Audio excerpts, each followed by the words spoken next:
Some people simply might suggest that Meghan Markle, the former cable TV actress, will not listen to common sense, good sense, and of course more great insight from those people that know best around her. You see, the bigger problem now for Meghan as a brand, alongside Prince Harry's crumbles, is that she has an agency that so far has invested in her. And they know exactly the sort of direction, the sort of avenues that they want to take this former royal down.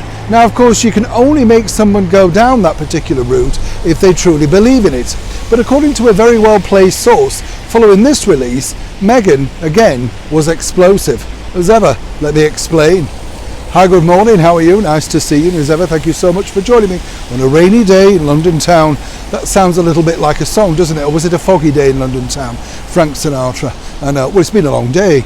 What do you mean, get on with it, Neil?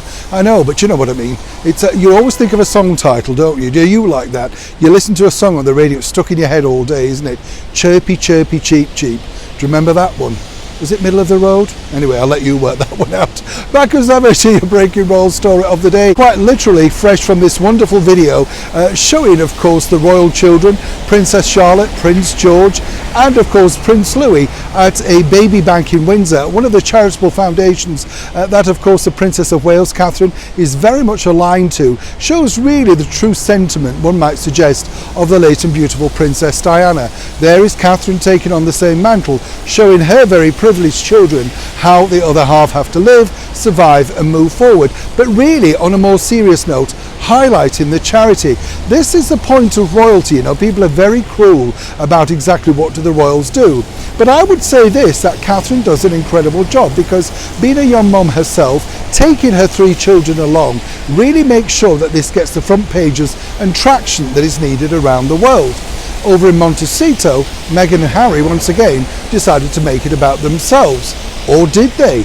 Here's where it gets really interesting, you see, because their show reel, literally 24 hours later, was quite frankly all about Meghan and Harry's charitable foundation, Archewell. Very strange sort of video in many respects, because there it was, of course, Harry highlighting and Meghan what they've done in their year. Lots of hugging, lots of clapping, but not exactly much groundwork. And even one might suspect that those wonderful satchels handled by the children, well, who exactly bought them or donated them? Did they really come from Archewell?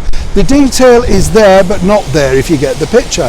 But according to a very well-placed source, Meghan would not shift on the idea of even a glimpse of Prince Archie in this particular video. Now, some might suspect, as ever, I have to say allegedly, that this could be because it's not a paid video, unlike the Netflix docu-series. But you see, her team, the team that are making her, or at least trying to make her, palatable to the greater, wider public, believe, like Catherine and William, connection to the children, being allowed a glimpse into your inner life. As she said, being a mum is the most important thing in my life. Yet here are the children that we never see. Not just us, of course, but grandparents like His Majesty the King too, and her father Thomas Markle. So while this particular thing backfires, you do have to have a lot of sympathy for her team, who are trying their very best to make sure that Meghan comes across as a warm, caring mother. And more importantly, you know, show off exactly what they've been doing in their year. Now, when you think about it, they've been a busy year, haven't they? Spare and lots of court cases, and Meghan trolling up and down, picking up awards and faking car chases in New York.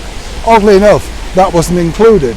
One can wonder why, but more importantly, where truly does it go from here?